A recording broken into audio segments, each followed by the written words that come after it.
రేవంత్ సర్కారు పాలనలో రైతులు అరిగోసపడుతున్నారు. ఆరంభ సూరత్వంగా కొనుగోలు కేంద్రాలు ప్రారంభించిన ధాన్యం కొనుగోలులో బాలారిష్టాలు పట్టిపీడిస్తున్నాయి. వరి ధాన్యం మక్క పంట కొనుగోలు చేయాలని రైతులు రోడ్డెక్కుతున్నారు.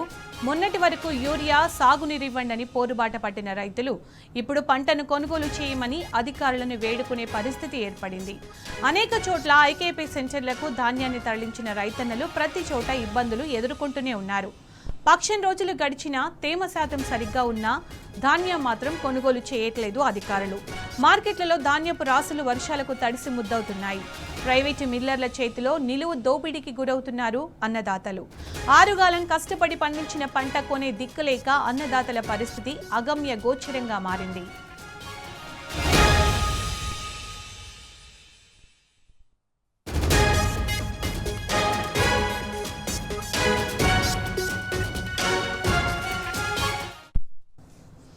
ఇదే అంశానికి సంబంధించి పూర్తి సమాచారం మా ప్రతినిధి సందీప్ రావు అందిస్తారు. సందీప్, రాష్ట్ర వ్యాప్తంగా ధాన్యం కొనుగోలులో బాలారిష్టాలకు సంబంధించి అప్డేట్స్ ఏంటి? ఎక్కడ చూసినా ధాన్యం తీసుకెళ్తున్నారు కానీ కొన్ని నాతలు కనిపించట్లేదు.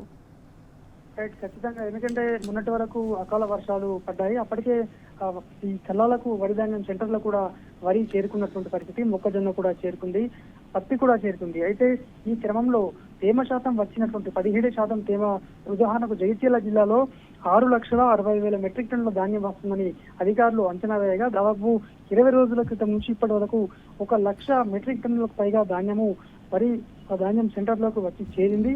అంతా కూడా చాలా రైతులకు తేమ శాతం కూడా వచ్చింది. కానీ అధికారులు ఏం చెప్పలేక, అంటే ఉదాహరణకు ఒక రైతుకు 17% తేమ శాతం వస్తే అతనికి గన్ని బ్యాగులు ఇచ్చేందుకు కొరత ఏర్పడింది. దీంతో రేపు మాపు అంటూ కాలం వెలిగిస్తున్నారు. మరోవైపు ఇటు తారపల్లిని కొరత, ఎందుకంటే ఇప్పుడు వర్షం చలి కూడా తీవ్రంగా ఉంది. ఈ క్రమంలో ఈ చలికి కూడా ఆ మంచు కారణంగా మళ్ళీ తేమ శాతం తగ్గిపోతుంది అనేటువంటిది ఈ రైతుల వాదన. హమాలీలు ఈ గన్ని బ్యాగుల కొరత తీవ్రంగా వేధిస్తుంది.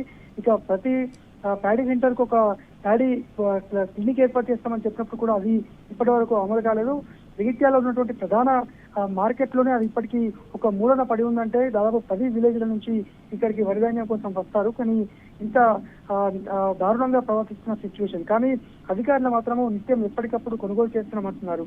420కి పైగా, సుమారు 420కి పైగా కొనుగోలు సెంటర్లు ఉన్నప్పటికీ మొత్తంగా ఎక్కడ కూడా పూర్తి స్థాయిలో కొనుగోలు కేంద్రాలు అయితే ప్రారంభం కాలేదు. క్షేత్ర స్థాయిలో ఇదంతా కూడా మనము విజిట్ చేశాము. అయినప్పటికీ కూడా ప్రతి రైతు ఇదే తన కన్నీటి ఆవేదన అయితే వ్యక్తం చేస్తున్నారు. ఎందుకంటే జగిత్యాల జిల్లానే రాష్ట్ర వ్యాప్తంగా బీఆర్ఎస్ సర్కార్ హయాంలో రైస్ బౌల్ ఆఫ్ తెలంగాణగా జగిత్యాల జిల్లా నిలిచినటువంటి నేపథ్యంలో ఇప్పుడు రైతులను మరొకసారి కూడా కొనుగోలు చేయని పక్షంలో రోడ్డెక్కుతామని చెప్తున్నారు సునీత. రైట్, అంటే రైతులు ఇంతలా బాధపడుతున్నప్పటికీ, ఇంతలా ధాన్యం కొనుగోలు చేయమని ప్రాధాయపడుతున్నప్పటికీ కూడా ఎక్కడ ఎవరి స్పందన కనిపించట్లేదు కదా సందీప్? వాస్తవంగా ఒక ఉదాహరణకు జగిత్యాల స్థానిక ఎమ్మెల్యే, జగిత్యాల నియోజకవర్గ ఎమ్మెల్యే డాక్టర్ సంజయ్ కుమార్ జగిత్యాల నియోజకవర్గంలో ప్రధానంగా 10 గ్రామాలకు సంబంధించి ప్రధాన మార్కెట్ చలిగల వ్యవసాయ మార్కెట్, అక్కడ అట్టహాసంగా ప్రారంభించారు. కానీ అక్కడ తూతు మంత్రంగానే ప్రారంభించడం మనకు అర్థమవుతుంది. ఎందుకంటే 10 గ్రామాల నుంచి సహజంగానే పెద్ద ఎత్తున పరిధాన్యం వస్తూ ఉంటుంది. కానీ తేమ శాతం వచ్చినప్పటికీ, కాంట వేసినప్పటికీ కూడా గన్ని బ్యాగులు లేక, అలాగే గన్ని బ్యాగులు ఉన్నప్పటికీ మిగతా వారికి అందక వారంతా కూడా ఆందోళనకు దిగే ప్రయత్నం చేశారు. మల్యాల మండలంలోని ఒక 6 గ్రామాల ప్రజలు, మద్దుట్ల, రామన్నపేట, రాంపూర్, పోతారం, రాజారం, ఇలా ఈ ఒక 6 గ్రామాల ప్రజలు కూడా వాళ్ళు రోడ్డెక్కేందుకు సిద్ధపడగా అప్పటికప్పుడు వారిని బెదలాడుకొని అప్పటికప్పుడు గన్ని బ్యాగులు తీసుకెళ్లిన సందర్భం కనిపించింది. మొత్తానికైతే రానున్న 2 రోజుల్లో అన్నదాతలు మరొకసారి కూడా రోడ్డెక్కబోతున్నారు సునీత.